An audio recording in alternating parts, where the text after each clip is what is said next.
হয়েছে রেখামণি। বাড়ি কোথায়? বাড়ি হচ্ছে মহিষকালী, নতুন বাজার। আচ্ছা, কি হয়েছিল যে বলেন তো একদম খুলে।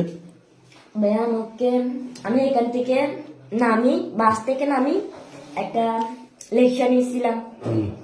ওই লেকচারটা নেওয়ার পরে লেকচারটা আমার নামাই দিয়ে গেছে সামনে ব্রিজের সামনে থেকে দুইটা পোলা আছে, পোলা এসে আমাকে মুখ ছেড়ে ধরছে এভাবে।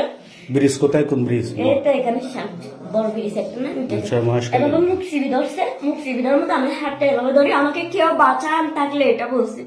এটা বলার পরে আরেকটা ছেলে চোর পিছিয়ে বলছে, এই চোদানি যে চুপ বলছে, একদম মারবি, জবাই করে দিব এরকম বলে একটা ছুরি রাখাইছে। বলছে এটা দেখো, বলছে এটা দেখ, তুই যদি এক পুরো আবাস করস তখন তোর খবর আছে, এটা নিয়ে কাশি দিয়ে মারি, তোর দুনিয়া থেকে শেষ করে দিব।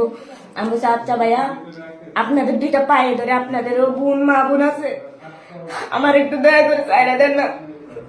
ওরা আমার সারে নাই, ও আমার এদিকে জলের পাশে নিয়ে গেছিল, নিয়ে যায় প্রথমে একটা ছেলা ছিল, ও যেমনে পারে হেমনে ভাইয়া কি বলবো লজ্জার কথা। ঠিক আছে, ঠিক আছে।